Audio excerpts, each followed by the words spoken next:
नमस्कार, मैं प्रिया। आप देख रहे हैं न्यूज टुडे। पश्चिम बंगाल में पयला बैसाख यानी बंगाली नववर्ष के मौके पर जहां एक और शुभकामनाओं का दौर चला, वहीं दूसरी ओर राजनीतिक बयानबाजी भी तेज हो गई। मुख्यमंत्री ममता बनर्जी ने नववर्ष की बधाई देते हुए एक बार फिर स्पेशल इंटेंसिव रिवीजन मुद्दे पर बीजेपी को निशाने पर लिया और उसे सीधे तौर पर वोट के अधिकार पर हमला करार दिया। मुख्यमंत्री ने सोशल मीडिया प्लेटफॉर्म एक्स पर वीडियो संदेश जारी कर राज्यवासियों को शुभ नवो वर्षों की बधाई दी, लेकिन इसके साथ ही उन्होंने गंभीर आरोप भी लगाए। ममता बनर्जी ने कहा, कुछ अशुभ शक्तियां बंगाल को कलंकित करने में लगी हैं। दिल्ली के जमींदार लोगों का वोट का अधिकार छीन रहे हैं। याद रखिए, इसका जवाब लोकतांत्रिक तरीके से देना होगा।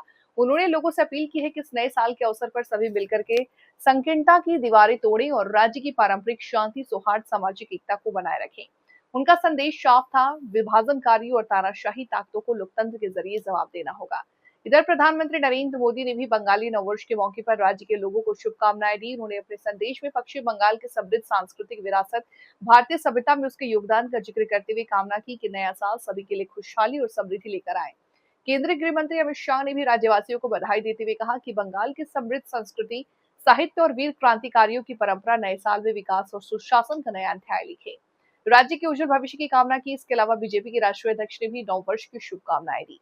हालांकि इन शुभकामनाओं के बीच असली राजनीतिक गर्मी एसआईआर विवाद को लेकर बनी हुई है।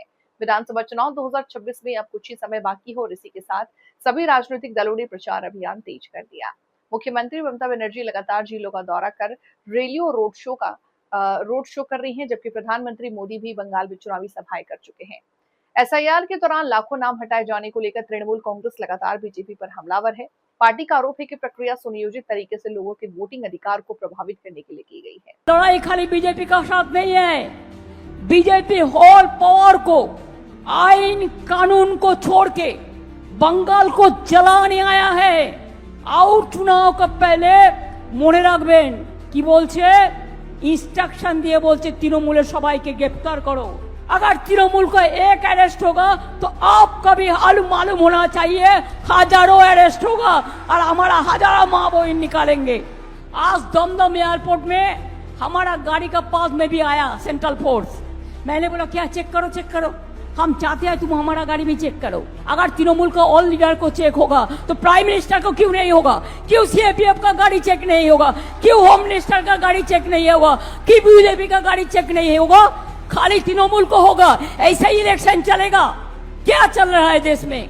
देश को खतरे में डाल के आप लोगों ने सेंट्रल मिनिस्टर रुपया लेके आते हैं। आपका सेंट्रल फोर्स का गाड़ी में क्या क्या आते हैं मेरे को पता है। If you have the guts, you check my car every day before checking to anybody। फिलहाल इस खबर में इतना ही। जल्द हाजिर होंगे एक नई खबर के साथ। तब तक के लिए बने रहिए न्यूज टुडे के साथ और मुझे दीजिए इजाजत। नमस्कार।